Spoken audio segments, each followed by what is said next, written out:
हिंदवी स्वराज्याचे सरसंस्थापक छत्रपती शिवरायांना मानाचा मुजरा करतो।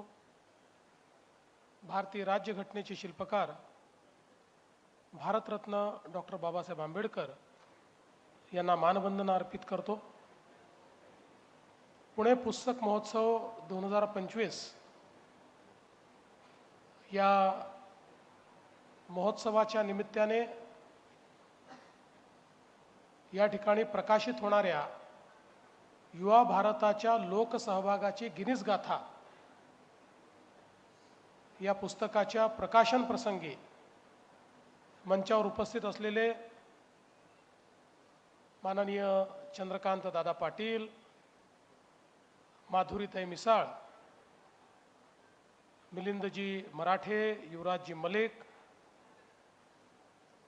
आपले विक्रमादित्य लेखक राजेश पांडेजी, सुरेश गोसावीजी, कृष्णकुमार गोयलजी, किरण ठाकूरजी, डॉक्टर संजय चाकणे, डॉक्टर आनंद काठीकर, श्री अभय कुलकर्णी, प्रसेनजीत फडणवीस, श्रीमती भाग्यश्री मंथाळकर, श्री हेमंत रासणे, बापूसाहेब पठारे, भीमराव अण्णा तापकीर, संग्रामजी थोपटे,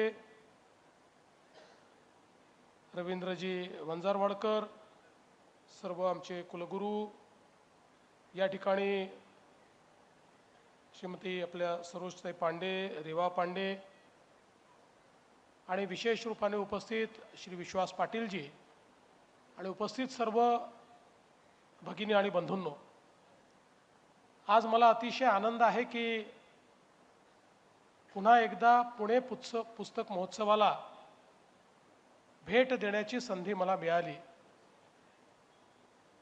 मी या संपूर्ण आयोजन समितीचं आणि नॅशनल बुक ट्रस्टचं अतिशय मनापासून अभिनंदन करीन आणि त्यांचे आभार मानेन की आपल्या वाचन संस्कृतीला एक नवी दिशा आणि एक नवं दालन या पुणे पुस्तक महोत्सवाच्या माध्यमातून मिळालं। आणि अर्थातच पुणेकर ज्या गोष्टीकरता प्रसिद्ध आहे, कुठल्याही ज्ञान आधारित कार्यक्रमाला पुणेकर प्रचंड प्रतिसाद देतात, तसा प्रचंड प्रतिसाद पुणेकरांनी या पुस्तक महोत्सवाला दिला। आणि आज भारतातला एक अतिशय आयकॉनिक अशा प्रकारचा महोत्सव म्हणून या पुणे पुस्तक महोत्सवाकडे पाहिलं जातं। आणि गर्दीचे, आणि ही गर्दी नाही, हे सगळे दर्दी आहेत, त्यामुळे सगळे रेकॉर्ड तोडण्याचं काम या पुणे पुस्तक महोत्सवात होतं आहे, ही मला असं वाटतं अतिशय आनंदाची गोष्ट आहे। खूप वर्ष आपण चर्चा करायचो की मोबाईल आणि इंटरनेटच्या जगामध्ये पुस्तकं वाचतील का आणि पुस्तकं वाचली जातील का। पण मला असं वाटतं की पुस्तकांचं जे एक अभिजात अशा प्रकारचं सौंदर्य आहे, त्याच्यातलं जे ज्ञान आहे, ते शेवटी कितीही पिढ्या बदलल्या आणि कितीही तंत्रज्ञान बदललं तरी देखील सर्व प्रकारच्या लोकांना ते भावतं। आणि म्हणूनच नॅशनल बुक ट्रस्टने पुणे पुस्तक महोत्सव सुरू केल्यापासनं प्रचंड प्रतिसाद त्याला मिळतो। इतक्या मोठ्या प्रमाणात प्रकाशक या ठिकाणी येतात, त्याचाही एक नवीन रेकॉर्ड तयार होतो आणि पुणेकरही प्रचंड मोठ्या प्रमाणात या पुस्तकांची खरेदी करतात। ही देखील अतिशय चांगल्या पद्धतीची गोष्ट आहे। खरं म्हणजे आपल्याला माहिती आहे की शेवटी पुस्तक असेल किंवा कुठलंही ज्ञान असेल, ते आपल्या जाणीवा विस्तारित करत असतं। आपला प्रवास हा प्रगल्भतेकडे होत असताना विचार आणि ज्ञान हे दोन्ही जर सकारात्मक पद्धतीने आपल्याला मिळालं तर ती प्रगल्भता एका वेगळ्या उंचीवर जाते. आणि म्हणूनच नेहमी ज्ञानी माणसं आणि विचार प्रवर्तक पुस्तकं या दोन गोष्टींच्या सानिध्यात राहण्याची संधी ही जेव्हा जेव्हा आपल्याला मिळेल त्यावेळी त्या संधीचा उपयोग केला पाहिजे. कारण पुस्तकं असतील किंवा सर्व प्रकारचं ज्ञान असेल हे संपादित केल्यामुळे आपल्या व्यक्तिमत्वावर त्याचा एक सकारात्मक परिणाम होतो आणि त्यातूनच आपलं व्यक्तिमत्व हे चांगल्या पद्धतीनं घडत असतं. मला असं वाटतं की आज आता हा जो या ठिकाणी पुणे पुस्तक महोत्सवाचा विस्तार झालेला आहे, मला याही गोष्टीचा आनंद आहे की हा विस्तार पाहता आम्ही विनंती केली आणि नॅशनल बुक ट्रस्ट आणि राजेशजी पांडे यांनी अशाच प्रकारचं पुस्तक महोत्सव हा नागपूरला देखील घेतला.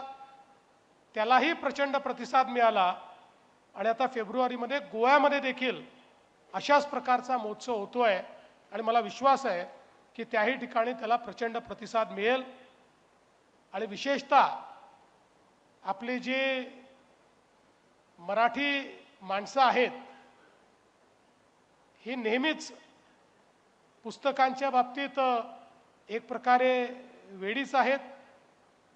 त्यामुळे साहित्य निर्मिती करता महाराष्ट्र हे नेहमी नंदनवन राहिलंय. सर्वाधिक साहित्य संमेलनं ही महाराष्ट्रामध्ये होतात आणि त्यातनं ज्या ज्या प्रकारचं विचार प्रवर्तन होतं त्यामुळेच महाराष्ट्र हा शतकानुशतक क्रांतिकारी विचार आणि सामाजिक सुधारणा याचं केंद्र राहिलं आहे.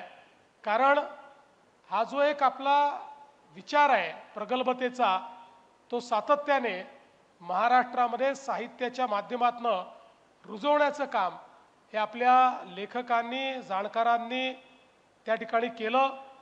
आणि म्हणूनच मला असं वाटतं की ही जी महाराष्ट्राची एक परंपरा आहे ती पुढे नेण्याकरता हा जो काही पुस्तक महोत्सव आहे हा अत्यंत महत्त्वाचा आहे. आणि आज पुस्तक महोत्सवामध्ये पुस्तक महोत्सव आयोजित करण्यात ज्यांचा मोठा सहभाग आहे, त्या महोत्सवाचं विक्रमामध्ये रूपांतर करण्यात ज्यांचा मोठा सहभाग आहे, असे विक्रमादित्य राजेश पांडे यांच्याही पुस्तकाचं आज आपण प्रकाशन केलं आहे. मी विक्रमादित्य याकरता म्हणतो की कदाचित जर गिनीसच्या लोकांनी असा एखादा विचार केला की सर्वात जास्त विक्रम करणारा कोण किंवा सर्वात जास्त विक्रमांमध्ये सहभागी होणारा कोण, तर त्याचाही एक गिनीस रेकॉर्ड राजेश पांडेंचा होईल. अशा पद्धतीनं 15 रेकॉर्ड करायचे आणि प्रत्येक रेकॉर्ड हा अतिशय वेगवेगळ्या पद्धतीचा त्यांनी त्या ठिकाणी केला. त्यातल्या बहुतांश रेकॉर्डच्या वेळी मला उपस्थित होता आलं. झाडं लावण्यापासनं तिरंग्यापासनं पुस्तकांपासनं इतके वेगवेगळ्या प्रकारचे हे सगळे रेकॉर्ड झाले. आणि मी एक गोष्ट सांगतो, आपले प्रधानमंत्री नेहमी सांगतात की भारताजवळ स्किल आहे आणि स्केल आहे. आता हे स्केल काय आहे तर आपली लोकसंख्या आहे. अनेक वेळा आपल्याला वाटतं आपली लोकसंख्या आपली लायबिलिटी आहे. ती लायबिलिटी नाही आहे. जेव्हा ही लोकसंख्या एका सकारात्मक कार्याला लागते त्यावेळी जगाच्या पाठीवर ती आपलं नाव करते. आतापर्यंतचे मॅक्सिमम रेकॉर्ड जे आपण तोडले ते चीनचे तोडले. चीन हे रेकॉर्ड का करू शकला? चीन हे रेकॉर्ड करू शकला कारण आपल्या लोकसंख्येला सकारात्मक दिशेने नेण्याचं काम चीननी केलं आणि त्यातनं ते रेकॉर्ड तयार झाले.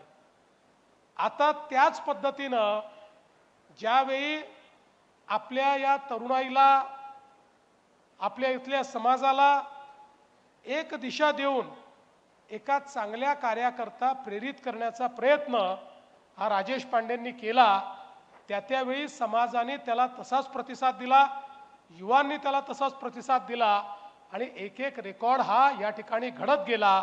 एक प्रकारे समाजाला उचित दिशा दिल्यानंतर समाज काय करू शकतो त्याचा आविष्कार म्हणजे हे गिनीजचे रेकॉर्ड आहेत. आणि म्हणूनच याचं नाव देखील अतिशय उत्तम आहे, युवा भारताच्या लोकसहभागाची गिनीज गाथा. कारण हा प्रत्येक रेकॉर्ड हा लोकसहभागाचा रेकॉर्ड आहे, हा प्रत्येक रेकॉर्ड हा पार्टिसिपेशनचा रेकॉर्ड आहे. आणि हे पार्टिसिपेशन समाजातल्या सर्व घटकांचं पार्टिसिपेशन आहे आणि विशेषतः आपल्या महाराष्ट्रातल्या युवा शक्तीचं हे पार्टिसिपेशन आहे. आणि म्हणून मी राजेश पांडे यांचं अतिशय मनापासून अभिनंदन करतो की त्यांनी केवळ रेकॉर्ड केले नाहीत, आपल्याकडे आपल्या संपूर्ण व्यवस्थेत सगळ्यात मोठी उणीव काही राहिली असेल तर केलेल्या कार्याचं डॉक्युमेंटेशन न करणं. आज आपल्याला जगाच्या विचारांचा आधार घ्यावा लागतो. त्याचं एकमेव कारण हे आहे की जे जे आमच्याकडे होतं ते आम्ही कदाचित पास ऑन केलं असेल पण त्याचं डॉक्युमेंटेशन केलं नाही. म्हणजे आपण नेहमी सांगतो की नालंदाला ज्यावेळी बख्तियार खिलजींनी आग लावली तर 3 महिने तिथली पुस्तकं जळत होती. म्हणजे किती ग्रंथसंपदा 11व्या शतकामध्ये आपल्याकडे होती, पण त्याच्यानंतरचा काही रेकॉर्ड आपल्याकडे नाही आहे. तिथे काय होतंय माहिती नाही. तक्षशिला जी जगातलं पहिलं विद्यापीठ आपण मानतो की ज्या ठिकाणी जवळपास जगभरातले विद्वान यायचे आणि इतकं प्रचंड म्हणजे जवळपास 2500 वर्षापूर्वी त्या ठिकाणी जगातल्या सगळ्या प्रकारच्या विधी आणि विधा होत्या. त्या ठिकाणी सर्व प्रकारचं ज्ञान होतं. स्थापत्यशास्त्र होतं, ज्योतिषशास्त्र होतं, भूगोल होता. त्या ठिकाणी वेगवेगळ्या प्रकारच्या शल्यचिकित्साच्या संदर्भातली माहिती होती.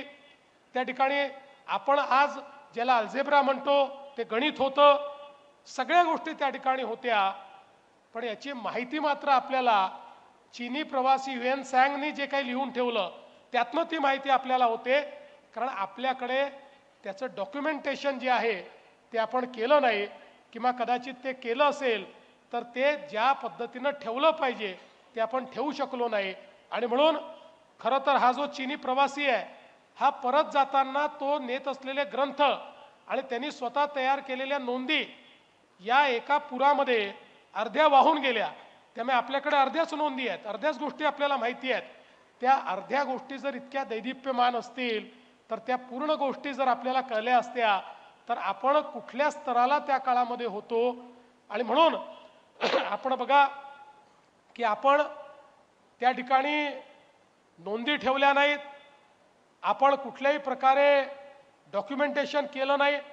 आणि म्हणून आपला इतिहास देखील हा इंग्रजांनी लिहिलेला इतिहासच वाचावा लागला, किंवा ज्यांनी आपल्यावर शासन केलं त्यांचाच इतिहास आपल्याला वाचावा लागला. आणि अर्थातच आपल्या देशामध्ये स्वातंत्र्य मिळाल्यानंतर देखील आपल्या इतिहासाचं पुनर्लेखन आणि पुनरुज्जीवन हे करण्याचा प्रयत्न आपण केला नाही. आजच मी छत्रपती शिवरायांच्या पुतळ्याचं उद्घाटन केलं त्यावेळेस मी सांगितलं की स्वातंत्र्यानंतरही अगदी काल परवापर्यंत काही वर्षापर्यंत आपल्या CBSEच्या पुस्तकांमध्ये छत्रपती शिवाजी महाराजांचं मराठा साम्राज्याबद्दल एक पॅरेग्राफ होता आणि मुघलांच्या संदर्भात 17 पानं होती. पण मी आभार मानेन देशाचे प्रधानमंत्री माननीय नरेंद्र मोदीजींचे की ज्यांनी आता मुघलांना एका पानात आणलेला आहे आणि छत्रपती शिवाजी महाराजांचा इतिहास हा 21 पानांचा इतिहास आता आपल्या CBSE मध्ये शिकवला जातो. आणि जो खरा इतिहास आहे, दुर्दैवाने आम्ही स्वातंत्र्यानंतर जो इतिहास शिकलो तो लिहिणारे आमचेच लोक होते, पण ते जो इंग्रजांनी लिहिलेला इतिहास आहे तोच प्रमाण मानून त्या ठिकाणी आम्हाला इतिहास शिकवत होते. आज मात्र अशी परिस्थिती नाही आहे. आज सुदैवाने आमच्या देशात होणारं उत्खनन असेल, आमच्याकडचे आर्किओलॉजिकल एव्हिडन्सेस असतील, आमच्याकडचे सायंटिफिक एव्हिडन्सेस असतील, यांनी जगाचा इतिहास बदलणं सुरू केलेलं आहे. आणि म्हणून अशा परिस्थितीमध्ये ज्या चुका आपण केल्या त्या आता कुठल्याच स्तरावर आपण करू नये या दृष्टीनं डॉक्युमेंटेशन अत्यंत महत्त्वाचं आहे. आणि मी असं म्हणेन त्या डॉक्युमेंटेशनचाच एक भाग म्हणजे आजचं हे पुस्तक आहे की जे पुस्तक घडलेल्या या गिनीज रेकॉर्डची कहाणी आपल्याला सांगतं आणि त्यातनं एक प्रकारे समाजामध्ये कशा प्रकारे आपण जागृती आणू शकतो आणि त्या जागृतीच्या आधारावर एक विजिगीषू वृत्ती तयार करून समाजच कशा प्रकारे रेकॉर्ड तयार करू शकतो याची सगळी गाथा आणि त्याच्या पाठीमागे जी शक्ती राजेश पांडेंनी उभी केली, या सगळ्या गोष्टी या पुस्तकाच्या माध्यमातनं पुढच्या काळामध्ये अनेक लोकांना प्रेरित करतील आणि त्यातनं मला हा विश्वास आहे की एक काळ असा येईल की जेव्हा गिनीज बुक लोक उघडून पाहतील किमान 50% रेकॉर्ड हे आपल्या भारताचे असतील. अशा दृष्टीनं हे पुस्तक अत्यंत महत्त्वाचं आहे. म्हणून मी राजेशजी तुमचं अतिशय मनापासून अभिनंदन करतो. आणि हे खरंच आहे की एक प्रकारे कुठलाही कार्यक्रम हा अधिकाधिक लोकांपर्यंत पोहोचून लोकसंग्रह उभा करायचा ही पण एक फार मोठी कला आहे आणि ही फार कमी लोकांना जमते. पण त्यात राजेशजींची मास्टरी आहे. त्यांना तुम्ही कुठलाही कार्यक्रम द्या, उत्कृष्ट नियोजन करून तो मोठ्यात मोठा कसा करायचा, तो लार्जर दॅन लाईफ कसा करायचा, हे राजेशजी नेहमी करतात. आणि म्हणून अशाच प्रकारे त्यांचं कार्य हे पुढे देखील चालत राहावं अशा पद्धतीनं मी त्यांना शुभेच्छा देतो. पुन्हा एकदा नॅशनल बुक ट्रस्टचं मनापासून अभिनंदन करतो आणि विशेष अभिनंदन पुणेकरांचं करतो की ज्यांनी या महोत्सवाला खरं महोत्सवाचं स्वरूप दिलं आणि आपल्यामुळेच हा महोत्सव यशस्वी झाला. त्याबद्दल आपल्या सर्वांचं या ठिकाणी अभिनंदन करून मी माझे 2 शब्द संपवतो. धन्यवाद. जय हिंद, जय महाराष्ट्र. देश विदेशातील प्रत्येक घडामोडींचे लाईव्ह अपडेट मिळवण्यासाठी आता साम टीव्हीच्या सर्व सोशल मीडिया प्लॅटफॉर्मला लाईक, फॉलो आणि सबस्क्राईब करा. तसंच सर्व नोटिफिकेशनसाठी बेल आयकॉन प्रेस करायला विसरू नका.